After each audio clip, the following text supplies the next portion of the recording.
started recording, Dinesh? Thank you for the reminder. Okay. Yeah, recording has started. Okay, guys. So if quantitative is about numbers, okay, if quantitative is numbers, what is qualitative? If quantitative is about numbers. Get the question? Okay. Reply, please.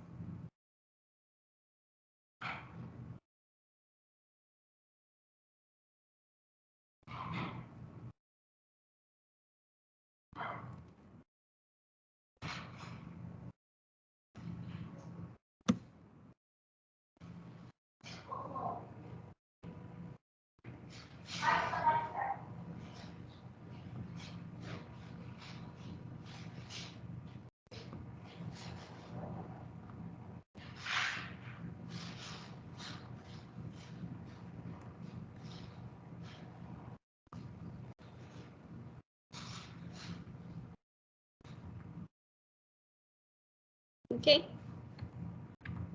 Measuring the quality of something, non-numerical. Okay, very good. Non-numerical, very good.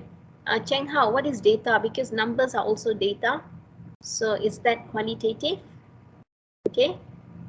So when we talk about qualitative, yes, that's true. It's about measuring something. Okay, we want to measure something. That is what we mean by qualitative. Okay, so if you look at qualitative, guys, let me just share this with you.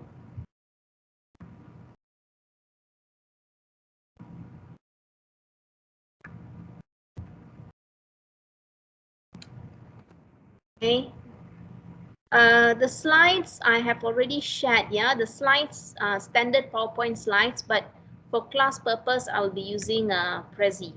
Okay, and you already have a copy of this actually. Okay, I'll share the link later.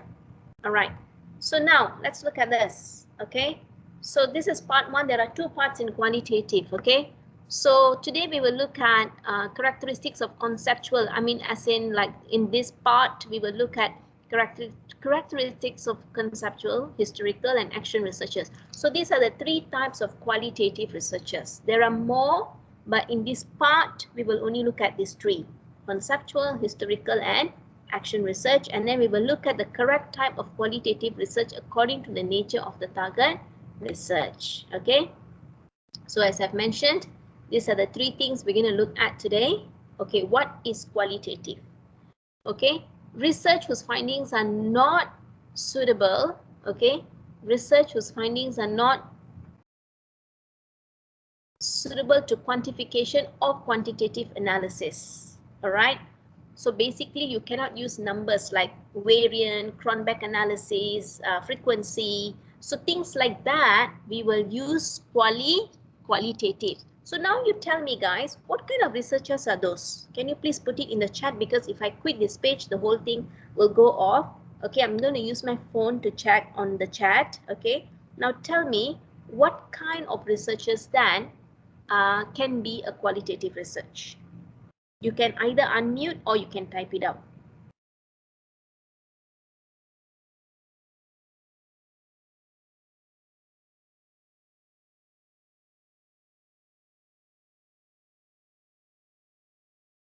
What kind of researchers, guys? I'm just checking the chat here. What kind of researchers can be qualitative? Examples of researchers. Examples of researchers. Okay, I've typed it here. I'm using my mobile phone, yeah, to chat with you. Okay. Okay, go ahead. Any suggestions? Examples of researchers, you can unmute and speak. Guys, speed up. Hello. Okay. Habits. You want to study habits. Okay. Now, okay. Habits, okay, that sounds a bit broad. Okay, now have you all heard of the stories your grandparents have given or have shared on colonization? Anybody? Any stories from your grandparents? Any stories from your grandparents about the Japanese and so on?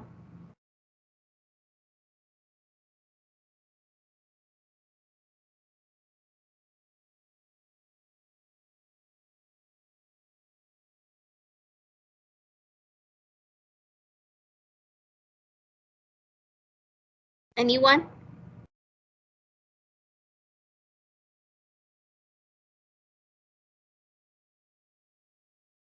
Anyone has shared with you about the British, about the Japanese, about the communists? Have you heard of this kind of stories? Yes, no? Please reply in the chat, guys.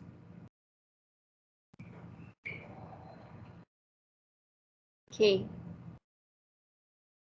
Dinesh, no, no, no, no. Oh my God, really? Your grandparents have never shared. Very young grandparents you have. Okay, if that's the case, then I will share the story my grandmother shared with me. One of the stories, yeah? No time for a lot of stories. Okay, according to my grandma, she said during the Japanese colonization, they only invaded Malaysia for that time. It was known as Malaya. Okay, in Malay we call it Tanah Melayu. If you look at English tags, it's known as Malaya. The Japanese invaded us for 4 years. Okay, my grandma said if you are suspected of helping the communist, okay, if the Japanese suspects you to be helping the communist, your whole family can be, what do? They will just execute you with their samurai. Okay, so there was this guy, he was suspected, no evidence but suspected, okay, to help the communists. He was suspected to be giving food for the communists. Do you know what the punishment was? Guys, do you know what's the punishment? Everybody in the village, you've got to stop doing whatever you're doing. All must go to the common ground. So they have this place called common ground. This guy who was suspected of helping, he was put in a situation, one whole dish full of soap water, soap, SOAP, soap water. He had to drink the soap water, the entire dish full of soap water. Eventually he died within, I don't know how many hours, and until he dies, the crowd cannot disperse. Until he dies, no, or until he finishes the water, the crowd cannot disperse. Okay, once he has finished drinking the water, and then the crowd is allowed to disperse, and the Japanese army, they will be there. He is not allowed to move around. He's not allowed to move around, so they'll be there. Yes, Dinesh, you are right. Basically, it's a death penalty because eventually he died. So my grandma said the next day he died. Of course, he was in a very, very, very bad condition when he died. And that is supposed to be a warning to the public. Do not help the communist. If you are suspected, forget about being caught. Even if you're suspected, this is your fate. Okay, so is that possible to quantify the story? This is oral history. Later you'll come across this term, guys. So my question is that possible to quantify the story? Can you give like a number or some frequency or something to the story? Yes, no? No, you can't. Okay, therefore this is an example of a qualitative research, which is historical research. Okay, so what I shared with you was historical research. All right, so now that's an example. Thank you, Uzma and Asfar. Okay, so we will start with conceptual research. Conceptual research is very simple, straightforward, guys. There'll be a lot of questions on qualitative research in the class test, so please pay attention. So conceptual research is a type of research that is generally related to abstract ideas or concepts. It doesn't particularly involve any practical experimentation. So basically your entire individual assignment is an example of a conceptual research, because what you did was you synthesized previous research. Remember, you were given J1, J2, J3, and then you had to analyze. So those previous researchers, so it's also known as previous literature, and the analysis you did is also can be classified as synthesis of previous research. So what did we do? We looked at frameworks, we looked at theories, and then we analyzed and we produced a report. So that is what we call, or that is what we mean by conceptual research. So when you study previous literature and you analyze it, it becomes a conceptual research. Okay, is that clear?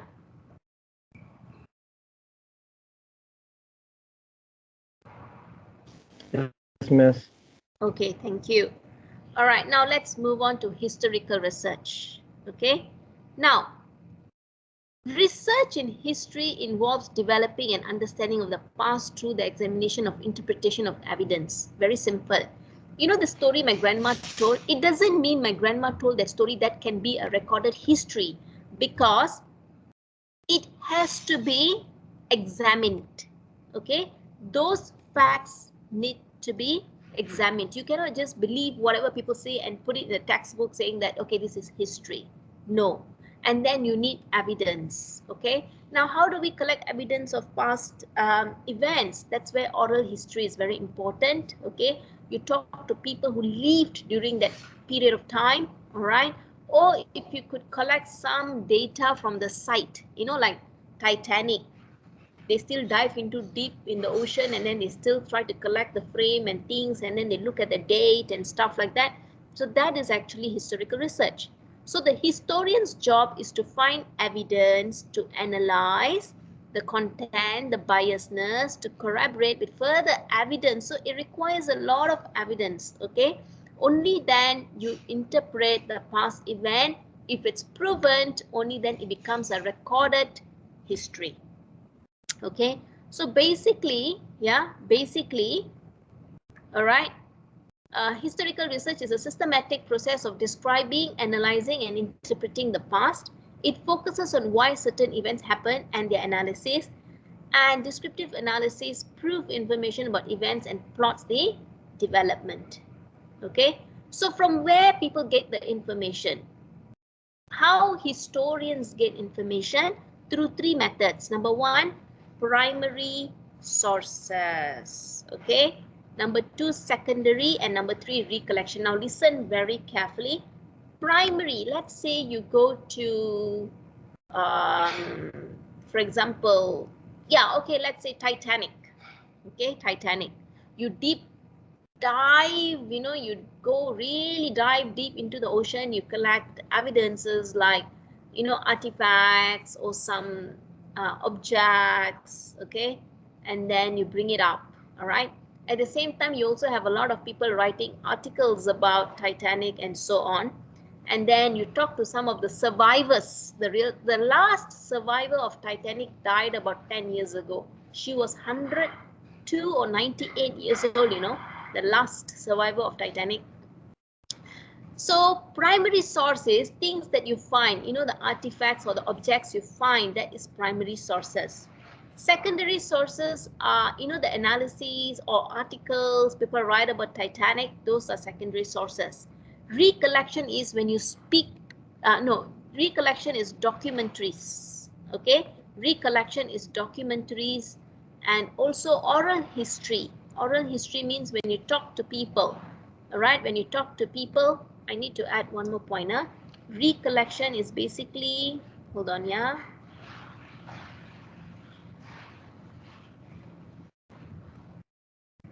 Recollection is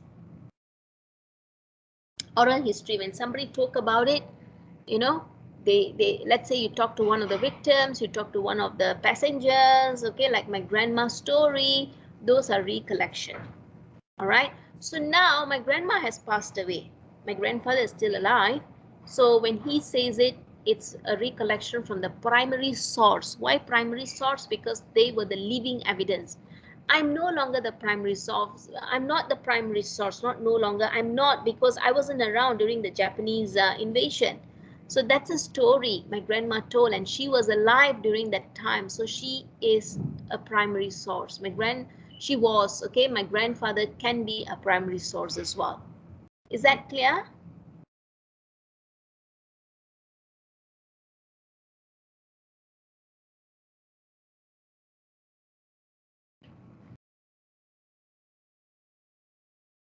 Okay. Now I'm going to share something with you. All right. Just going to share this with you.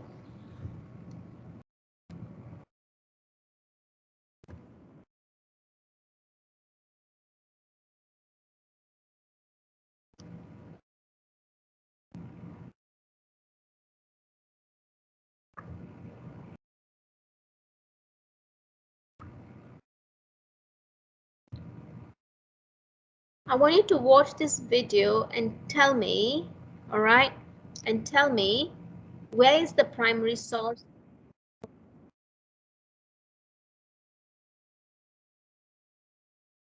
Hold on.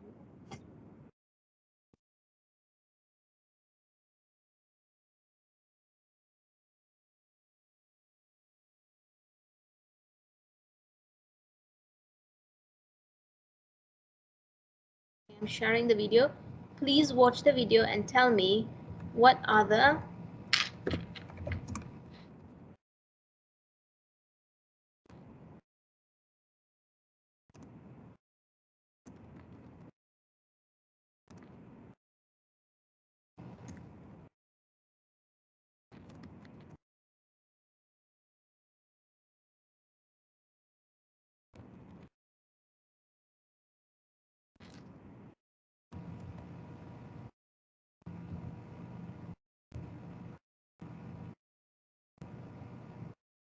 okay.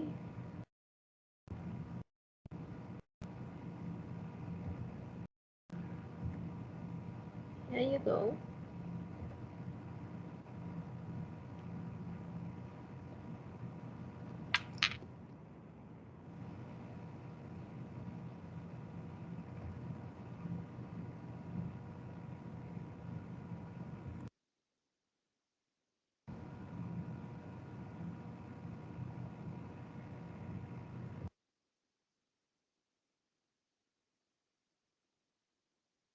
Years of excavating Tutankhamun's tomb.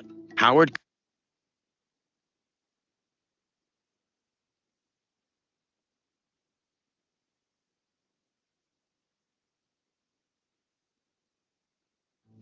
At last, in October 1925, after 3 years of excavating Tutankhamun's tomb, Howard Carter and his team begin to open the king's coffin.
With hammering, chemical solvents, and heat, Carter's team gradually cleans it.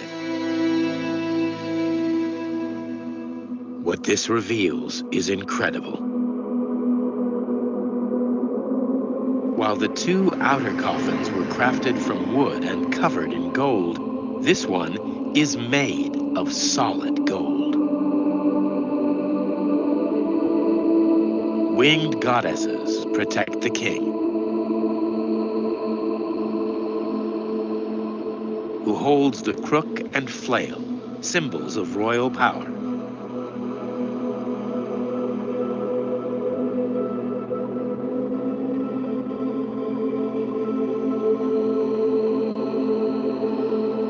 It takes 8 men to lift its lid, to reveal the most incredible sight of all.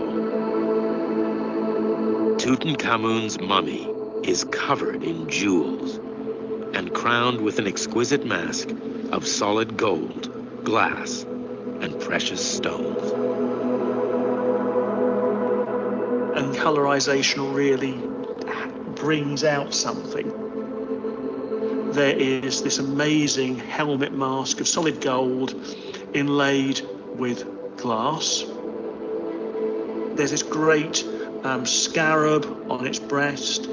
There are gold hands. There are inlaid strips with magical formulae all over the whole thing. Nobody had ever seen this before. A pharaoh laid exactly as he had been by the priests 3,500 years ago. The image of the gold mask shoots around the world, but nowhere is its impact greater than in Egypt itself. This was a very highly emotional moment in Egypt. The discovery was used as a reassertion of the Egyptian identity and a proof of us being the descendants of the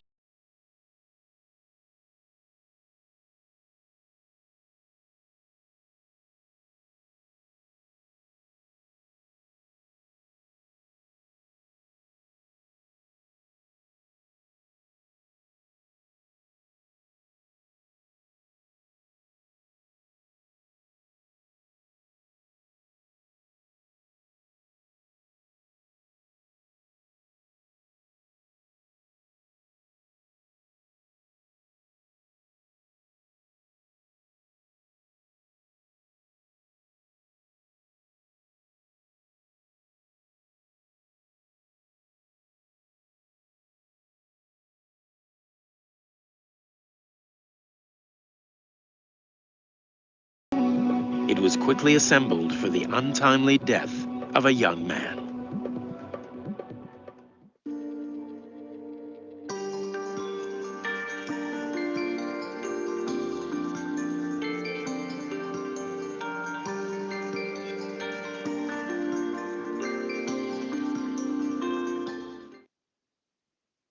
Sesungguhnya sedekah adalah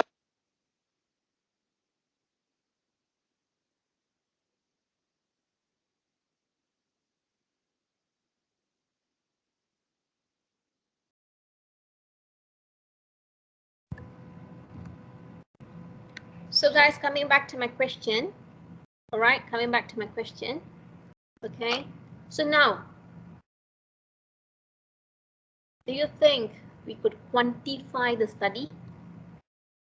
Is that possible to quantify the study?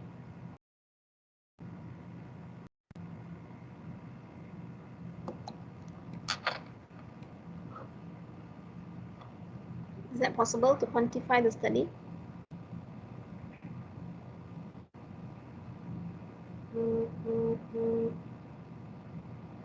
No, you can't. Okay, you can't quantify the study because this is historical study. A lot of facts are involved. Okay, because you cannot quantify because it's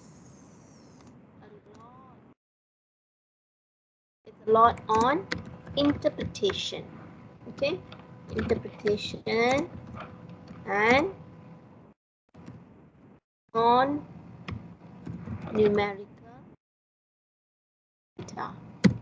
Okay, so now going back to my question, tell me what are all the primary sources?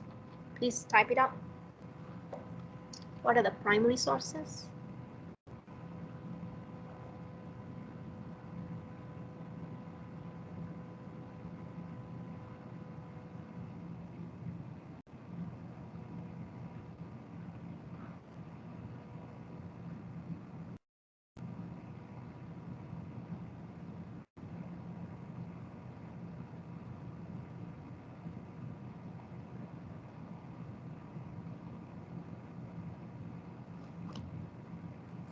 Researchers point as far, no, it's not. Okay, researcher's point of view is not.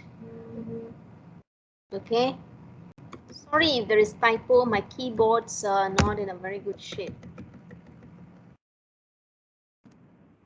Is not a primary source. Yes, Jiawen. Jiawen is right, okay? All right.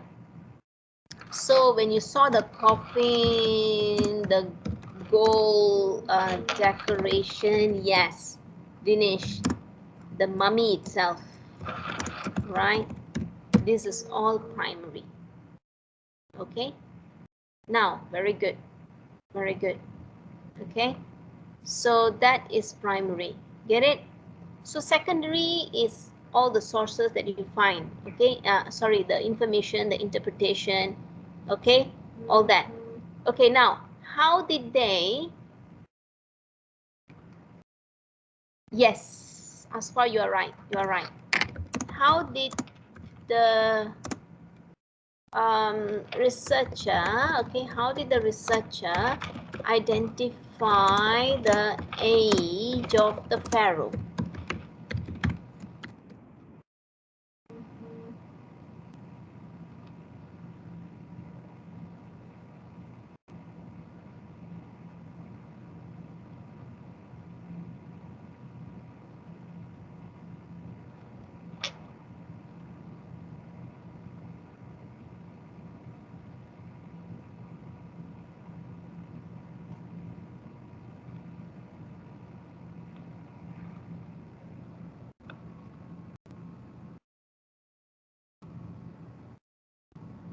No, no, not really.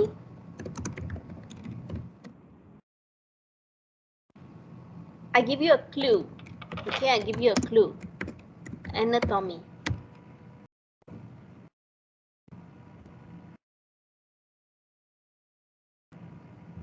No. You know what? One main thing. The teeth. I think they said the mouth or something. They said it's very small. You know, when all these things happen, they actually study the teeth because that tells a lot about the disease. It says a lot about their lifestyle. If they look at your teeth, like all these ancient historians, when they study, it even tells you which social class you belong to. The food that you eat determines the condition of your teeth. So certain teeth, if it's in a, if it's certain kind of food, they could know what kind of food they eat. So they know whether that's a slave or that it's an aristocrat or that's somebody from the, high hierarchy. From the teeth they study. All right. So these are the things they do in qualitative research. Very interesting. Okay. Yeah. Yeah. That's right. Very interesting film. True. Okay. So is historical research clear?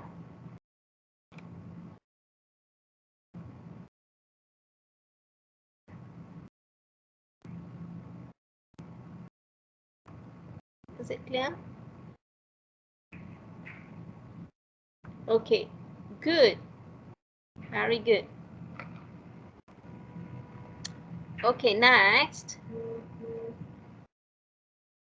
Okay. Next is action research. Okay. Action research is actually very simple, very straightforward. If you look at the image, all right, if you look at the image, who do you see on the image? My right brain is dominating. Ha! Math class 1 plus 2 equals to 3. 2 plus 2 is a tutu. You know what's a tutu? You know all these ballerina, the girls will wear the skirt, that's a tutu. Okay? Anyway, so action research, as the picture says, action research is dominantly conducted by teachers, by academicians. So action research is no definition now. Action research is an inquiry which is carried out in order to understand, to evaluate, then to change in order to improve educational practice. So it's more towards educational practices. Okay, so action research is conducted in an educational setting to find out students' problem, not just finding out. Okay, now why is it not just finding out? Because finding out is the first step, which is to identify the problem. Okay, so the researcher is usually a teacher or an academician. All right, so first what would the teacher do is to identify the problem. Okay, what is the problem? Students are not speaking in my online class. Okay, that's a problem. So how do I collect data? I screen capture all your chat. Okay, I've got 100 over students, but only 4 students are chatting. I screen capture, I collect evidence. I go to analytics. Okay, you know there is such thing as analytics here. Let me share this with you.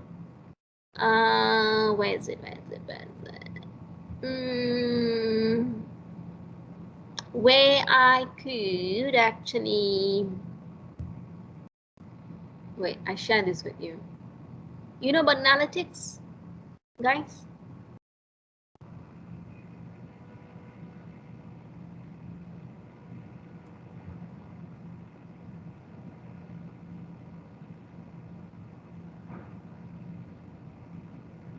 Wait, let me tell you how we collect data. Okay, I'll share this with you. Data collection.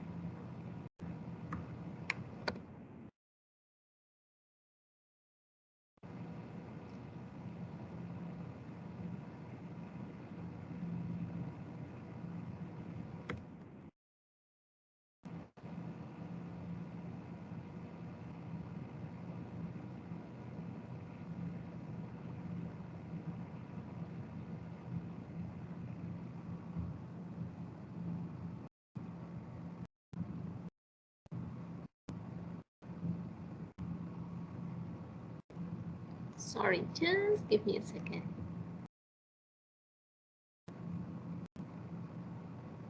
You know, because we need to give evidence, right? In research, you can't just say students not participating. We cannot do that. That's not, it doesn't qualify that way. You have got to give evidence. And how do we give evidence? This one is statistics. Okay, so this can be a quantitative research because this one we can pull out statistics to prove whether the participants are active or are not active in the interaction.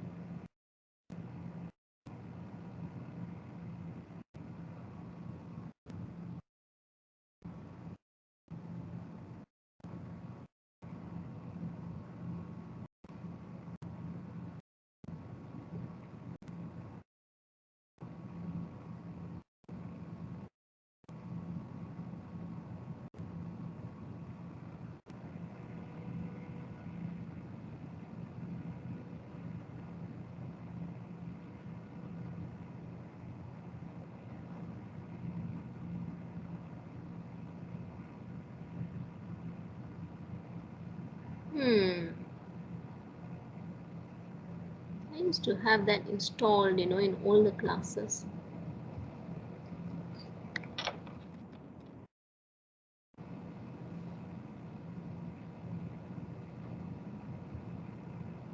Okay, let me see what this thing does.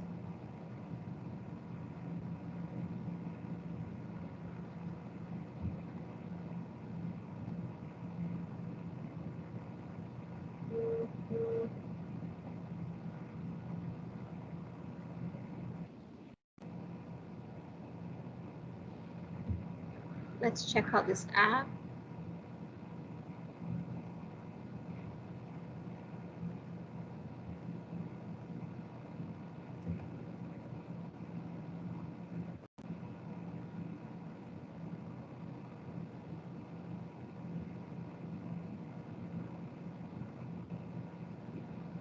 I hope this is the app.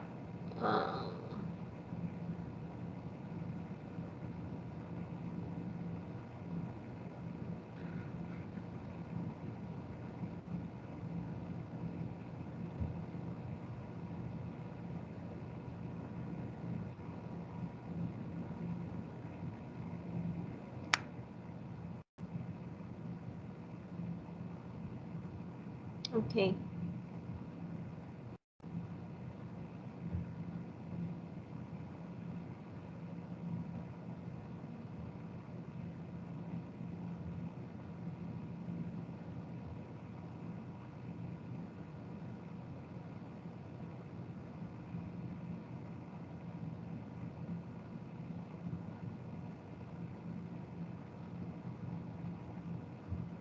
Okay, fine. But I need the app.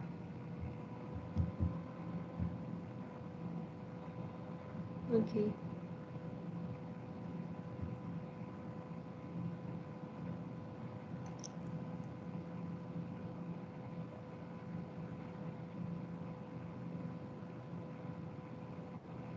Okay, I don't know why I'm not able to get the data. Okay, it's basically a data that will tell who is participating and who is not participating in the class.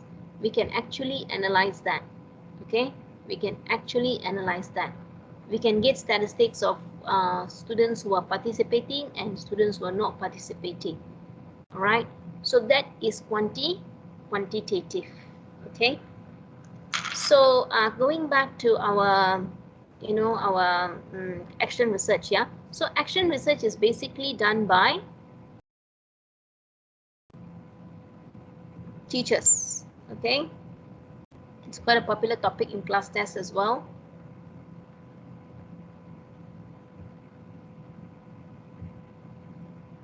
All right, it's done by teachers.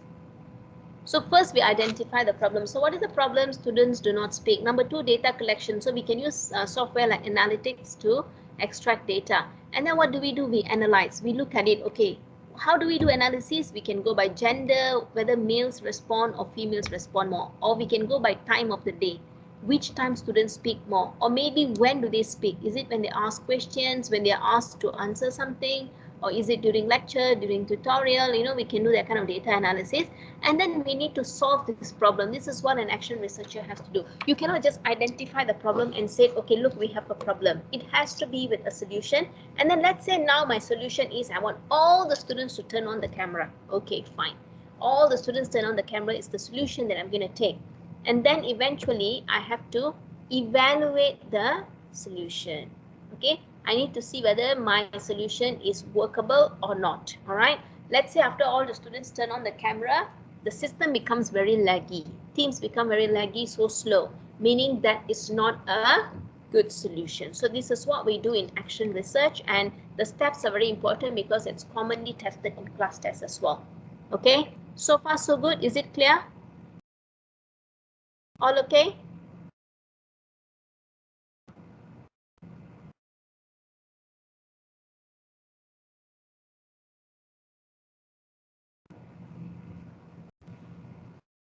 Okay, so that is the first part. Okay, that's the first part of your qualitative. There's another part. Okay, I'll give you a short break. I'll give you a break up to 11. Okay, 7 minutes. Okay, and then we shall continue. All right.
Okay, guys, let's look at,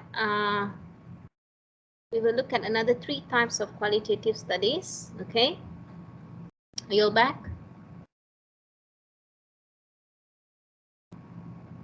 Okay, great. Okay, let's look at case study. Have you heard of case study? Have you heard of case study? Okay, now look at these definitions here. Okay, I want you to tell me what are the similar ideas that appear in every definition. Okay, what are the similar ideas that appear in every definition? Please type it out.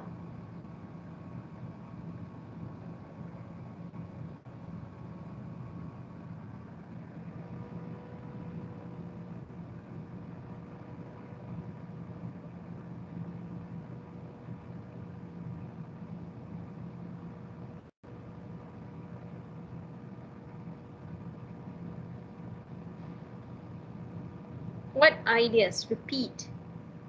Okay,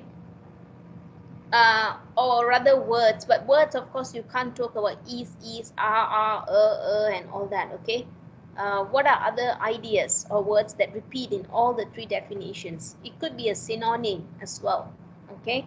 Like for example, investigate, okay? Search, explore, they all are the same.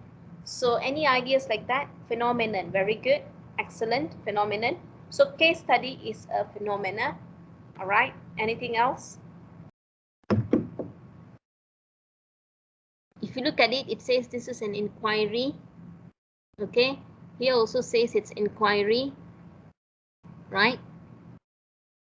Studies about, yeah, specific, excellent, yeah, it's about a specific event, because here it says aims to describe, explain the phenomenon of interest, so that is very specific. Here also says in which investigate a contemporary phenomenon, and then it says specific situation. Okay, very good. So briefly speaking, case study is a very systematic way of finding out about a specific study. It's it's an attempt to find out a specific, okay, a specific scenario, a specific situation. So that's what we do in a case study, all right? So all the three researchers say the same, okay? They said this is a systematic inquiry explaining a particular phenomenon, right? Okay, so the entire COVID, all of us are going through this pandemic, right? The entire world is going through this pandemic. So a lot of studies are being done, isn't it? So this is also, okay, this is also about a particular case. So the entire COVID can be seen as a case study. So a lot of doctors do case studies, sociologists do case study, all right? So yeah, so what do they do in a case study? Okay, they focus on a particular individual or group, all right? So a case study cannot be very broad, it has got to be specific. So they cannot look at all the issues, they look at one or two particular issues and they study that, and that's what the definition says here. Okay, that's why it is known as a systematic study about a specific topic. Okay, and then, okay, so we're going to watch a case study here. It's a very popular but very old case study. Okay, very old case study. Scotland Yard's case study is a very popular case study. Okay, now what I want you to do is, I want you to tell me who are the individuals, what is the phenomena that they are examining, okay? What kind of data collection method do you think they would have used? All right, so watch the video, and then I want you to tell me what is the intention of the investigation. Okay, here you go, intention, and also what are the challenges in conducting. So generally these are the areas you should look at when you're watching the case study. A very popular case study. You will not be watching the entire case study because it's quite long. I will stop at a point that I'll stop when it's when you have enough information. Okay, hold on, yeah. So watch the case study and then let's go back to the definition and see how it's relevant.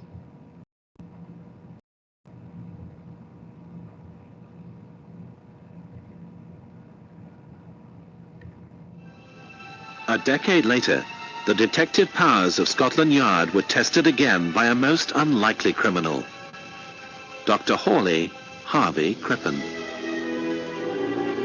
The mild-mannered American Dr. Crippen and his wife Belle Elmore, whose real name was Cora, came to London in 1900. He was a doctor in patent medicine. He couldn't practice here. But he brought with him Belle Elmore. She was an operatic singer, or at least she wanted to be. The Crippens' marriage was not a happy one. I think Dr. Crippen is probably an epitome of a henpecked husband. His wife, Cora, was bigger than he was. And in fact, there's not much doubt she entertained lovers in the house when he was there, and he had to take them tea and biscuits afterwards. Spurned by his overbearing wife, the 48-year-old Crippen turned to his secretary, 27-year-old Ethel de Neve. They began a torrid affair. Despite his newfound love, Crispin's home life was unbearable. His wife spent most of her time with the theatre district's social set.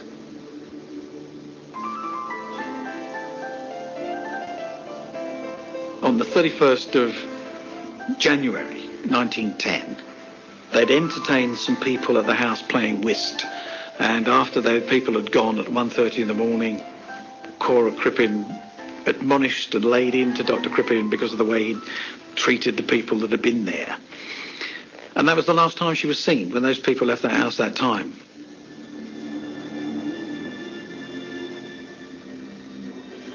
Cora Crispin's sudden disappearance was easily explained by her husband. He told her friends she'd gone to California to visit an ailing relative. Soon after, Ethel de Neve moved in with Dr. Crispin, under the guise of being the new housekeeper. They would go out to functions where she would wear, and we're talking here within a month of the Cora Crispin dying, wearing her jewellery. They went to a dinner and dance where she wore her mink coat. Cora Crispin had had some friends, and they were very suspicious about this because they couldn't believe her leaving all her clothes and all her jewellery and everything. Several months later, Dr. Crispin informed his wife's suspicious friends that she died of pneumonia in California. The friends were skeptical of Crispin's tale, so they went to Scotland Yard. They were sent to Chief Inspector Walter Dew. Dew was an experienced detective whose caseload had included the Jack the Ripper investigation. He listened to their story and agreed to pay Dr. Crispin a visit. When they went to see Crispin, he said yes, she had gone back to the States to visit a sick relative, and she had since died. And that was the end of Cora, poor thing. But they kept on at him. And then he threw his hands up and he said, I've lied. Well, when a suspect tells you that, you think oh yes, we're on the home straight. Just a short canter and we'll put the handcuffs on. But he said he put that story around because she'd actually gone off with another man and he didn't want to lose face. They had a look around the place and they found various articles packed up. And they put this to him and he said, yes, we're going to move soon. Dew left believing Crispin's story.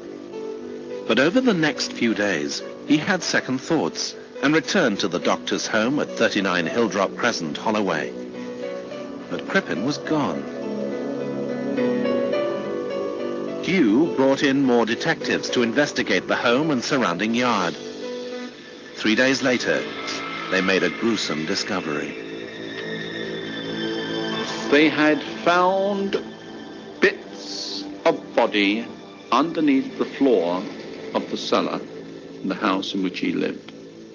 And they had been boned because there was no head, no limbs, no skeleton. Just the flesh. She was in some kind of dressing gown. Part of the body had been worn away. They realized then that it was his wife. So they put the alarm out. Headlines exploded over our papers then. Find Dr. Crispin.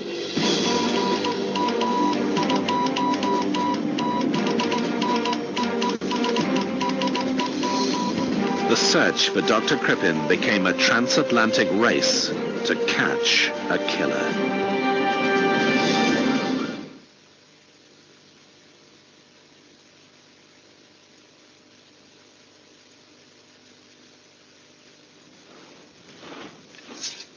Following the discovery of a dismembered torso in Dr. Crispin's cellar,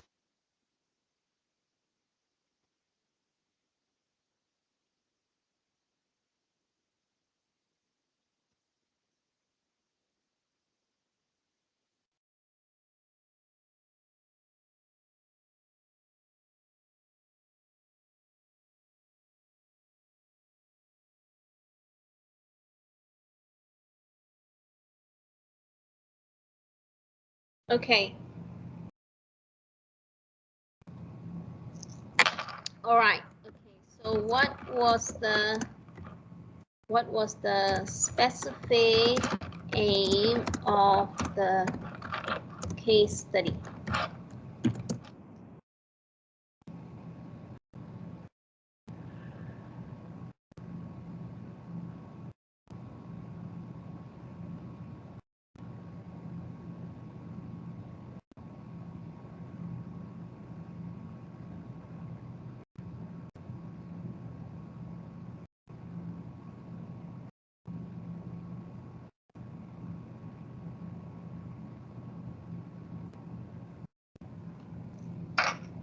Okay.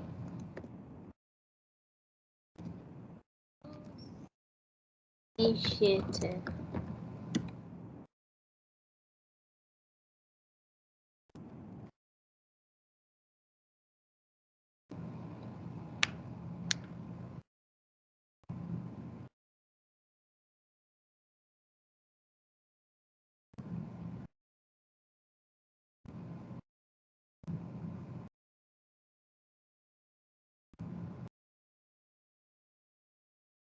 So who initiated this?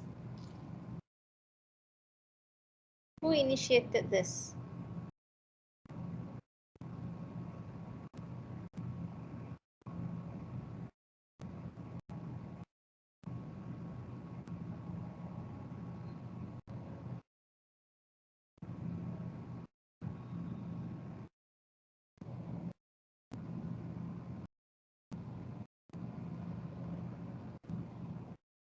No, the detective, yeah, true, but who contacted the detective?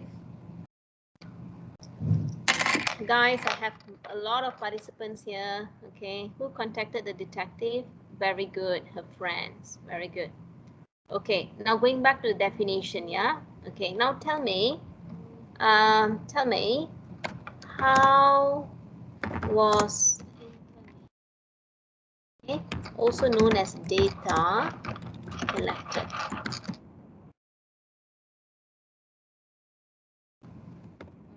What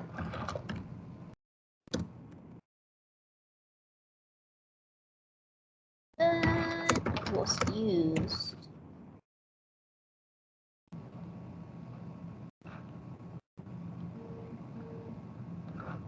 Very good. Interview.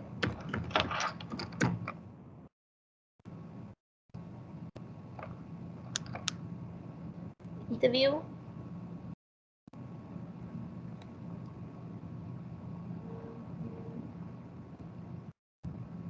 Okay, good.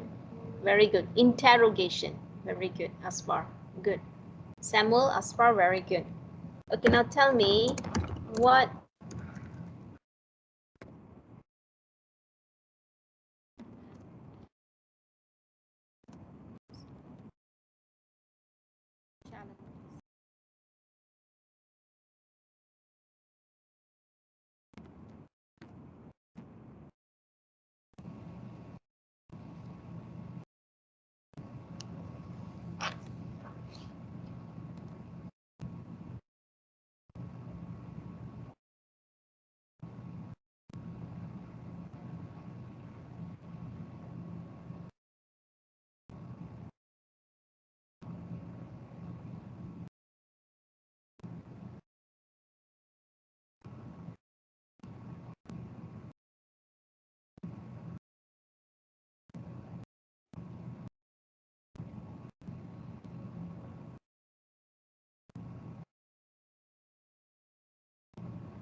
okay, separating truth from okay, but that's part of their job.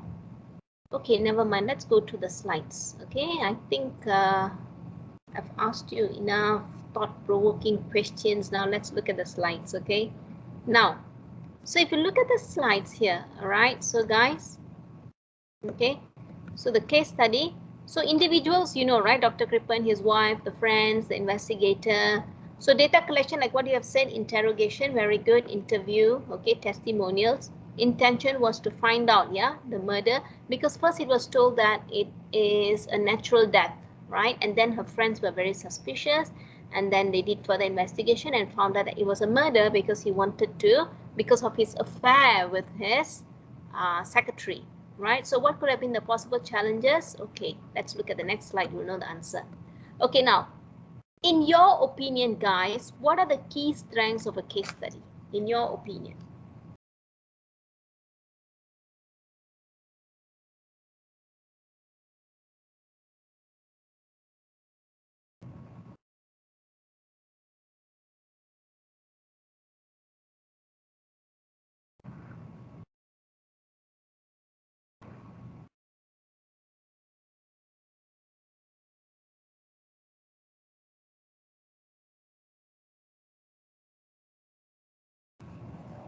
What is so good about a case study?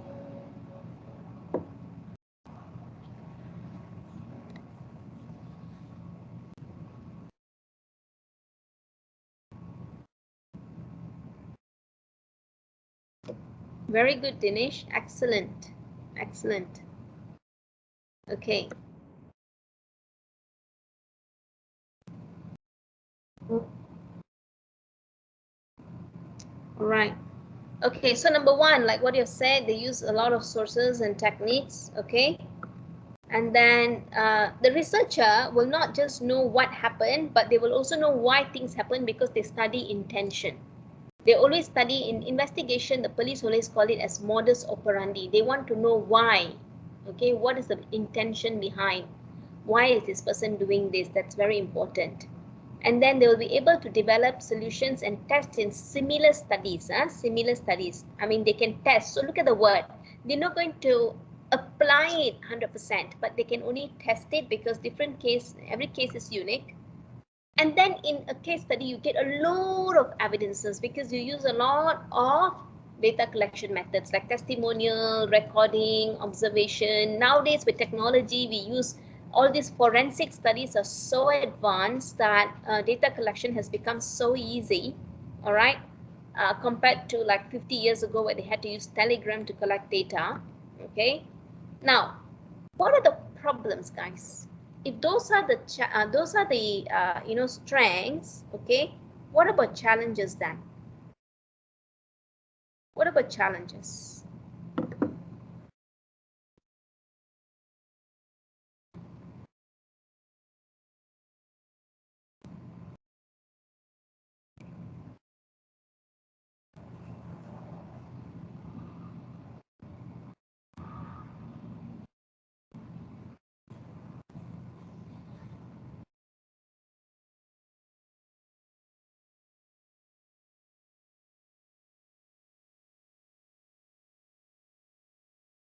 Guys, what are the challenges? Any ideas?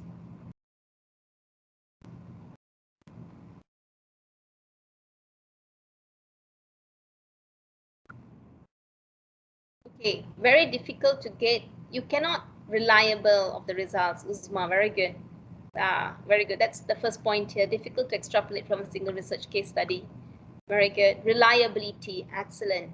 Okay, very good. It's very expensive and time consuming. Can you imagine you spend so much of time but just studying one case? All right.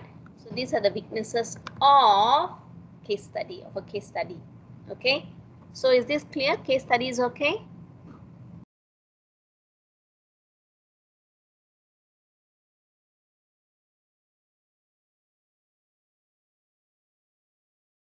Is it clear?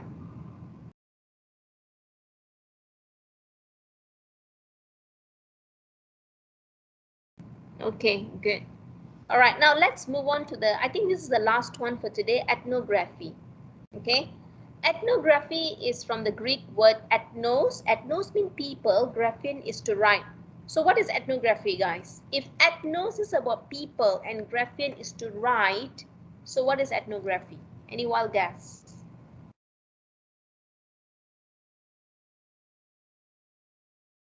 If ethnos is about people and graphein is to write, What is ethnography?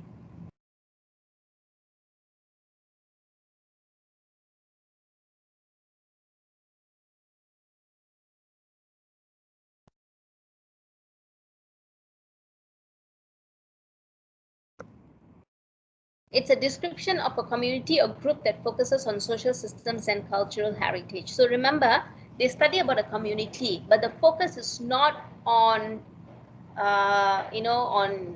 illnesses or stuff like that. So the focus here is they study about the social system. They study about the cultural heritage of a communities. Okay. So what do ethnographers do? They spend a lot of time in field trying to establish the hidden influences. You know, ethnographers, they live with the community for 10 years, 5 years, 20 years. They become part of them. Only then they are able to collect good data, but not all, but there are ethnographers like that. Okay, I can't remember, when I was very young, I watched this documentary on TV. This guy, he wanted to study about the, I think, the American Indians, he lived with them. He even got married to one of the ladies there. He had kids, and he was doing his writing. Okay, I'm not saying that all ethnographers should do that. Okay, it's just a documentary which I watched. So the reason why ethnographers do this is because they believe that human behavior is intentional, and they believe it's observable. That's the reason why they want to understand reason behind people's action. So they don't just brush it off. Oh, this is all this doesn't make sense, this is illogical. So they study. So researcher is often not a member of the group, spend time living in a community, because when they become part of them, okay, they observe, they do in-depth interview, they do a lot of reading. So they will be ethnographers will have a very rich source of primary data. Okay, so eventually they will compile everything and then they will analyze. Okay, so they're not just telling what people do, but they also talk a lot in depth about the meaning behind the social structure, and they will look at things from their point of view. Okay, very simple, like the northern lights. If you ask the scientists, they say it's a collision of particles, right, the gases. But if you ask the Inuits or the Eskimos, they will tell you that those are their ancestors. The lights are their ancestors looking from the sky, protecting them. So an ethnographer will look at things from an Inuit's perspective, from the perspective of an Eskimo, and they'll explain to us about what they think, about what they believe. Okay, that's what an ethnographer do. Okay, so therefore ethnographer is naturalistic. Why naturalistic? Because they try to be invisible. How do we be invisible? By being part of them, because they don't feel like you're a researcher anymore. All right, they don't feel like you're a researcher, so they will instantly, your data will not be very contaminated. Okay, so in ethnography, observation is the main method, but they also do a lot of interview, and they do documents as well. All right, so we will skip that. Okay, and grounded theory, sorry, this is the last one, it's just one slide. Grounded theory means Einstein. So basically development of theory, okay, gathered, analyzed, okay, and then what grounded theory does is, usually when you want to do a research, you are supposed to study the theories first, only then you do the research. But in grounded theory, they will collect all the data, and then they will derive a theory from the data. That is what they do in grounded theory. We will not do data gathering techniques today. Okay, we will stop there. Okay, any questions, guys? Any questions? Was it clear? Was the lecture clear? Okay, good. All right.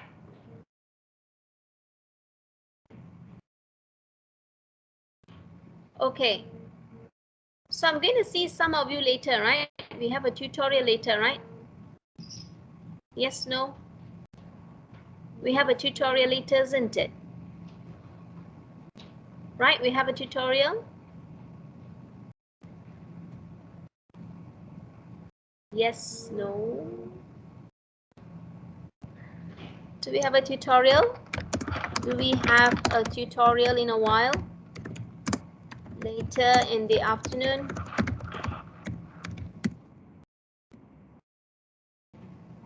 Do we have a tutorial? Yes.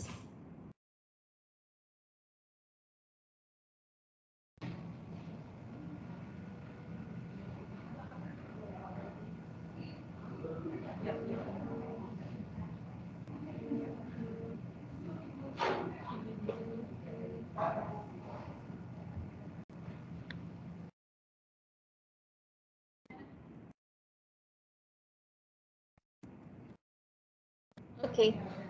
All right.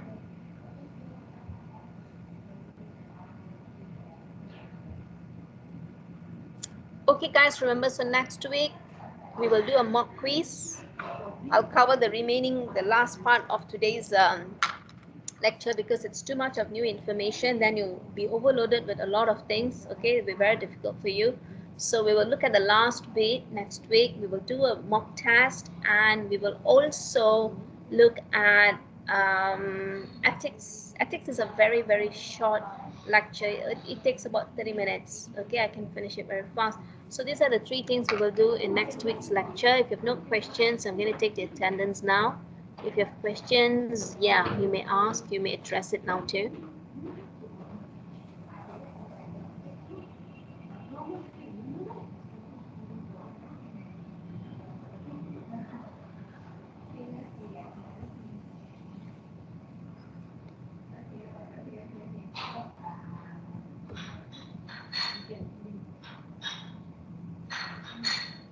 Excuse me, Miss. I would like Yep. to ask about the assignment, the group assignment. Yes, please. So, according to the instructions, we're supposed to finish our questionnaire, and have you reviewed it before we?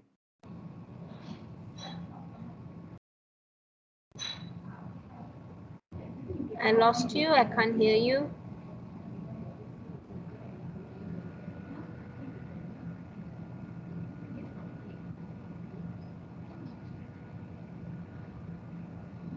I can't hear you.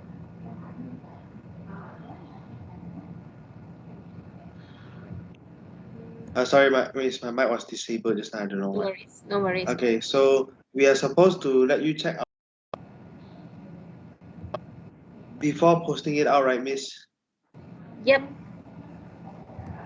Okay, so can we just put it in our individual? Okay, guys. So about that, okay. Now listen carefully. Those who are in my group, okay, those who are in my group, okay. I think it's okay. If you're fine with it, just go ahead. Okay, just go ahead with your questionnaire.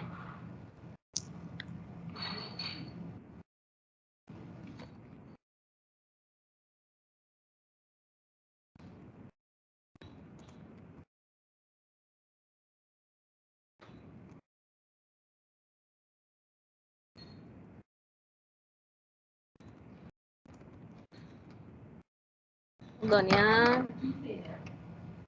Let me just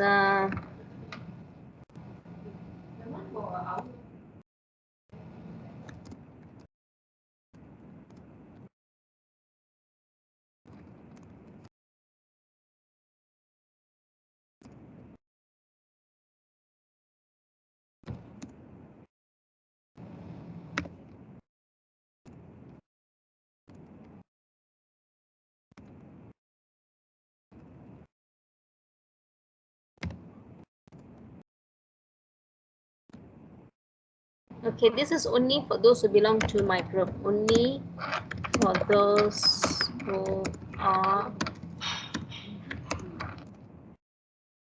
my tutorial. Okay.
Okay.